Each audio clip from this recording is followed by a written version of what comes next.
สวัสดีครับยินดีต้อนรับเข้าสู่ช่อง Daddy Tip ครับผม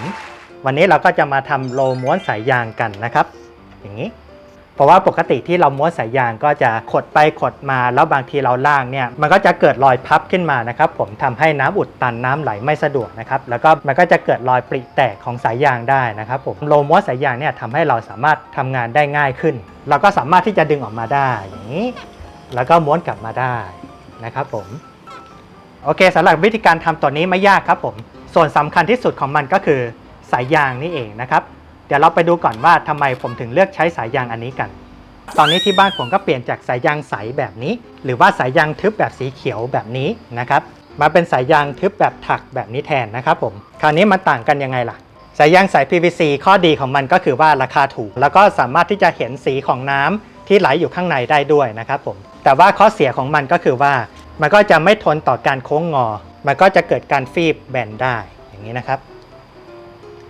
บางทีรถทับทีเดียวเนี่ยมันแตกได้นะครับเมื่อมันเป็นท่อใสเนี่ยเวลาที่มันมีน้ำขังอยู่ข้างในมันจะสามารถทำให้เกิดตะไคร่ที่อยู่ข้างในได้นะครับและส่วนอันที่2ก็จะเหมือนกันนะครับก็เป็นสายที่ใช้ในสวนแล้วก็สังเกตว่าสายนี้มันก็จะทึบแสงนะครับเพราะฉะนั้นมันก็จะป้องกันการเกิดตะไคร่ที่อยู่ข้างในสายได้แต่ว่าตรงนี้มันก็ยังไม่ทนต่อการพวกหักงอเท่าไหร่นะครับอย่างเช่นหักงออย่างนี้เวลาที่มันคืนรูปเนี่ยมันก็จะช้านะครับผม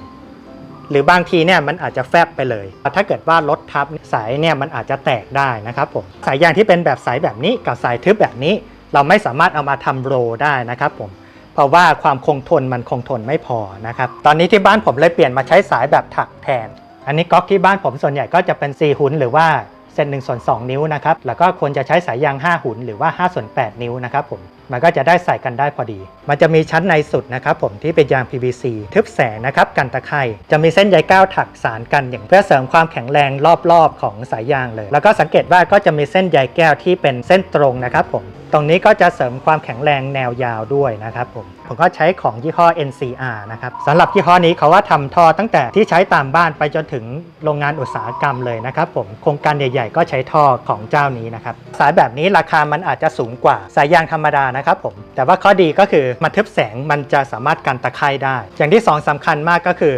มันทนครับเวลาที่เราหักพับมันอย่างนี้นะครับแล้วเวลาที่เราปล่อยเนี่ยจะเห็นว่ามันสามารถคืนตัวกลับมาได้แทบจะเหมือนเดิมเลยนะครับผมเราจะไม่เห็นรอยที่มันพับเลยไม่ว่าเราจะหักทางนี้หรือว่าหักตามแนวขวางอย่างนี้มันก็จะมีความคงทนมากก็คือถ้าเกิดว่ามีแรงกดทับรถขับทับอะไรเงี้ยมันก็จะไม่แตกนะครับผมอย่างหนึ่งถ้าเกิดว่าเราไปใช้งานในสวนนะครับมันก็จะดูสวยกว่าสายยางที่เป็นทึบแสงทั่วไปแบบนี้เพราะฉะนั้นที่ผมจะทำโลม้วนสายนะครับผมก็ต้องใช้สายยางแบบนี้แหละเนื่องด้วยที่ความคงทนของมันนะครับผมแล้วก็สามารถคืนรูปได้โอเคเดี๋ยวเราไปดูวิธีการทำโลม้วนสายยางกันครับผมตรงนี้เราตัดวงกลมเส้นผ่าศูนย์กลาง30 เซนนะครับ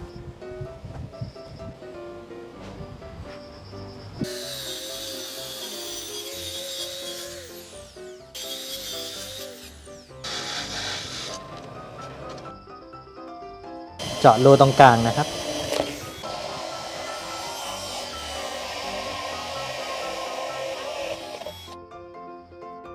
แล้วก็ทาสีรองพื้นไม้กันเชื้อราหน่อยนะครับ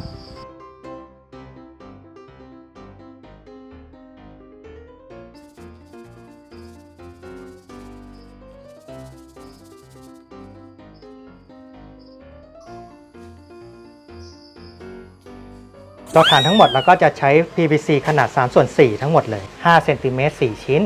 17.5 เซนติเมตรอยู่6ชิ้น25 เซนติเมตร 2 ชิ้น40 เซนติเมตร 3 ชิ้น3ทางตั้งฉาก2ชิ้นนะครับข้องอ90 องศา2ชิ้นข้องอ45 องศา4ชิ้นแล้วก็4ทางตั้งฉาก4ชิ้นส่วนที่เป็นแกนเราก็จะใช้ท่อ PVC ขนาด4 นิ้วเดี๋ยวเราจะเริ่มจากการประกอบฐานกันก่อนนะครับแล้วก็ใส่ PVC ซีเมนต์นะครับผม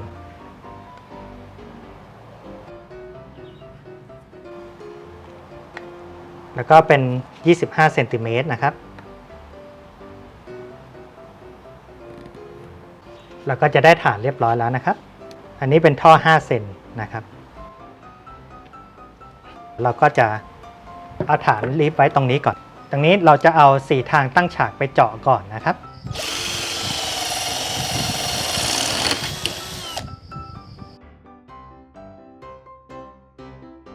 หลังจากเจาะมาแล้วเราก็จะได้อย่างนี้แล้วเราก็จะต่ออย่างนี้เข้าไปแล้วตรงปลายฝั่งนี้เราก็จะใส่45องศาเข้าไปนะครับ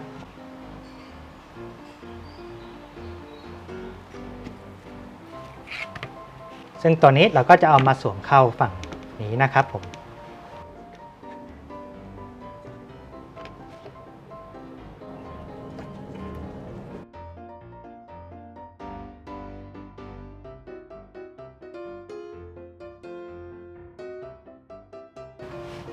แล้วก็จะได้อย่างนี้นะครับผมแล้วก็ตรงที่จับหน่อยนะครับ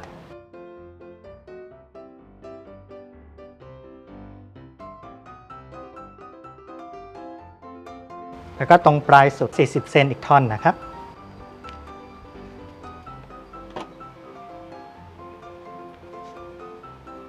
แล้วก็จะได้โครงเรียบร้อยแล้วแล้วก็ทำสีซะหน่อย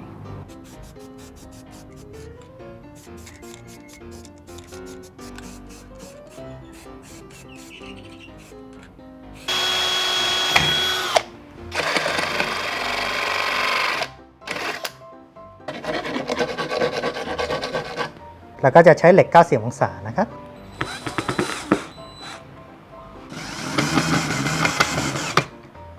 สลักแกนข้างในเราก็จะใช้ท่อขนาด1/2 นิ้วนะครับใช้3ทางตัว1/2 นิ้ว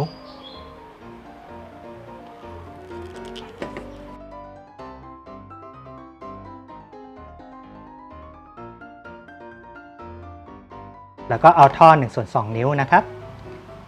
เอามาเสียบไว้ในนี้เสียบเข้ารูไปเลยนะครับ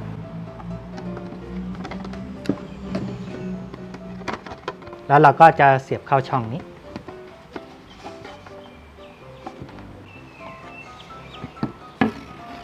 จากนั้นเราก็เอาอีกแผ่นหนึ่งนะครับเอามาเสียบแล้วเราก็เอาช่องนี้เนี่ยสอดเข้ามาที่อีกฝั่งหนึ่ง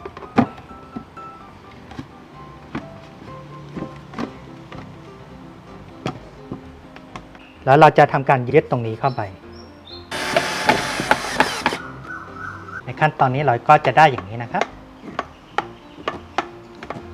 ตรงส่วนนี้เราเอาข้องอ90องศานะครับมาสวมแล้วก็เอาข้องอหัวเกลียวเนี่ยมาใส่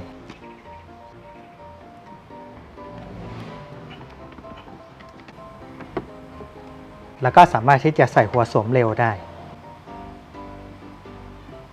ตัวนี้เป็นคันหมุนของเรานะครับแล้วเราก็จะทำตรงนี้ให้เปิดได้เอาไว้ให้น้ำไหลออกนะครับผมฝั่งนี้เราก็จะติดหัวเกลียวเข้าไปนะครับ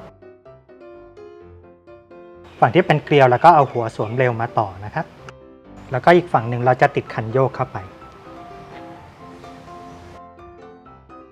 เดี๋ยวเราก็จะต่อสายยางนะครับเข้าไปแล้วก็ม้วนมันถ้าเกิดว่าบ้านไหนที่ใช้ปั๊มน้ำที่มีแรงดันเยอะๆอย่างเงี้ยควรจะใช้สายแบบถักนะครับผมเพราะว่ามันก็จะทนแรงดันน้ำได้เยอะกว่าสายธรรมดาเนี่ยถ้ามีแรงดันน้ำเยอะๆนานๆเนี่ยเดี๋ยวสักพักมันก็จะแตกครับ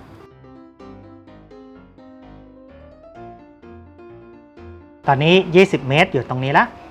เดี๋ยวเราเอาไปลองกันครับผม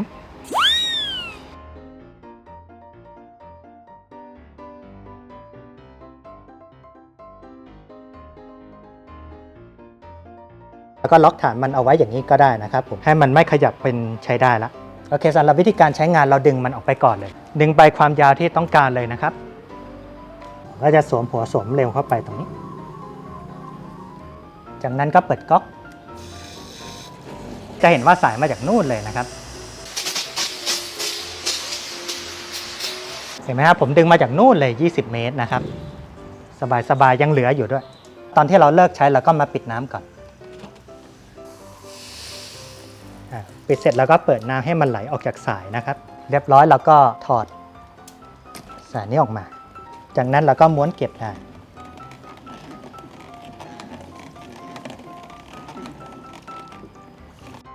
ตอนนี้เวลาที่เราใช้สายยางยาวๆนะครับเราก็ไม่ต้องมานั่งลื้อพับไปพับมาแล้วนะครับผมเราทำโลม้วนสายยางใช้เองได้นะครับสำหรับโลม้วนสายยางก็จะเหมาะกับสายยางที่มีความยาวประมาณ 15-20 เมตรเป็นต้นไปนะครับผมมันก็จะทำให้เราเก็บสายยางได้อย่างมีระเบียบแล้วก็ทำเองง่ายๆจากเศษวัสดุเหลือใช้นะครับ ถ้าเกิดว่าใครชอบเทคนิคนี้นะครับผมก็รบกวนกดไลค์แล้วก็แชร์ให้เพื่อนๆท่านดูด้วยนะครับใครยังไม่กดติดตามช่อง Daddy Tip อย่าลืมกดติดตามนะครับผมกดกระดิ่งด้วยนะครับโอเคสำหรับคลิปหน้าจะมีสาระดีๆอะไรมานำเสนออย่าลืมติดตามนะครับผมวันนี้ขอลาไปก่อนครับสวัสดีครับ